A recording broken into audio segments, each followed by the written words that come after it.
Hello everyone, welcome back to my Facebook page and YouTube channel Nupur blog and cook. কেমন আছেন সবাই? আশা করি সবাই অনেক অনেক ভালো আছেন। আমিও ভালো আছি। চলে এলাম আবার একটা নতুন ভিডিও নিয়ে। আশা করি ভিডিওটি আপনাদের ভালো লাগবে। তো এখানে আমি পাট শাক ভাজি করে নিচ্ছি, দেখতেই পাচ্ছেন। এখানে আমি পেঁয়াজ দিয়েছি পরিমাণ মতো, তারপর হচ্ছে রসুন দিয়েছি। এখন পাট শাকটা এর মধ্যে দিয়ে দিচ্ছি। আর পাট শাক খেতে কিন্তু আমার অনেক বেশি ভালো লাগে। তো এই তো পাট শাকটা আমি এখন ভাজা করে নিচ্ছি ভালো করে।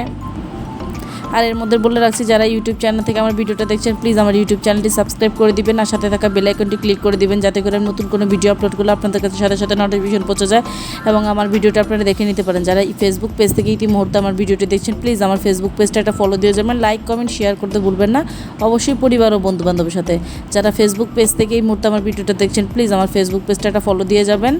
আর যারা ইউটিউব থেকে দেখছেন তারা ফেসবুকে পেজে যেয়ে আমার ফেসবুক পেজটা একটা ফলো দিয়ে যাবেন। যারা ফেসবুক পেজ থেকে এই ভিডিওটা আমার এখন দেখছেন আপনারা চাইলে ইউটিউব চ্যানেলে গিয়ে আমার চ্যানেলটি সাবস্ক্রাইব করে দিতে পারেন। বেশি বেশি লাইক কমেন্ট শেয়ার করবেন, তাহলে আমার অনেক বেশি ভালো লাগবে। তো এখানে যে রুই মাছ রান্না করবো পটল দিয়ে, এখানে হলুদ মরিচ লবণ ধনিয়া জিরা আদা সবই নিয়েছি, খালি রসুন পেঁয়াজ বাদে। তো আপনাদের সাথে এটা শেয়ার করছি যে এখানে আমি কি নিয়েছি। আর যেখানে পাট শাক তো দেখতেই পাচ্ছেন, প্রথমে অনেকগুলো কড়িয়েতে দিয়েছিলাম, তারপর কিন্তু চুপসিয়ে একদম অল্প হয়ে গেছে। তো এখানে গ্যাস খুব কম, তো আমি অল্প গ্যাসের মধ্যে রুই মাছগুলো ভালোভাবে ভেজে নিচ্ছি। আর এর মধ্যে যে মশলাটা, এটা আমি একটু পানি দিয়ে গুলিয়ে নিচ্ছি ভালো করে। তারপর জিরা ফোড়ন দিয়ে মশলাটা আমি দিয়ে দিব, ভালোভাবে পরে কষিয়ে নিব। তো এই যে পটলটাও ভালোভাবে ভেজে নিয়েছি। আর আমি পটলটা 4 ভাগ করে ভেজে নিয়েছি। তো এই যে আমি জিরা ফোড়ন দিয়েছি। এখন এর মধ্যে যে গুলিয়ে রেখেছি মশলাগুলো, এই মশলাটা দিয়ে দিব। আর এই যে আমি লুকটা দেখাচ্ছি কীভাবে মাছটা আর পটলটা ভেজেছি। তো এই তো এখন দিয়ে দিয়েছি জিরা ফোড়নের মধ্যে মশলাটা, এখন ভালোভাবে কষিয়ে নিব। কষানো শেষ হয়ে গেলে এর মধ্যে আমি পটল দিয়ে দিব। এই যে দেখতে পাচ্ছেন তেলটা উপরের দিকে উঠে এসেছে। যত ভালো কষানো যাবে তরকারি ততই কিন্তু টেস্ট বাড়বে।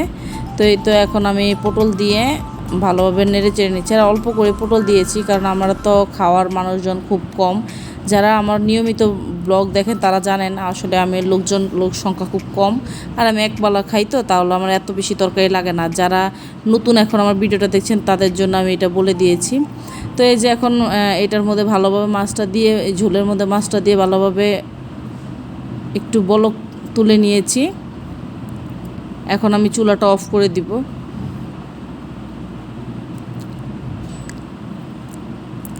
এই তো শেষ আমার রান্না বান্না। তো এখন রান্না শেষ করে আমি একটু গিয়েছি রেস্টুরেন্টে। তো এই যে ছেলের জন্য কিছু খাবারের আইটেম কিনেছি। আর এই যে এখানে কিনেছি আমি ফালুদা, প্রচণ্ড পরিমাণ গরম তাই ফালুদা নিয়েছি। আর আমার এই ফালুদা কিন্তু এই গরমে কিন্তু ফালুদা খেতে আমি অনেক বেশি পছন্দ করি। আজকের ভিডিওটি আমার এই পর্যন্তই।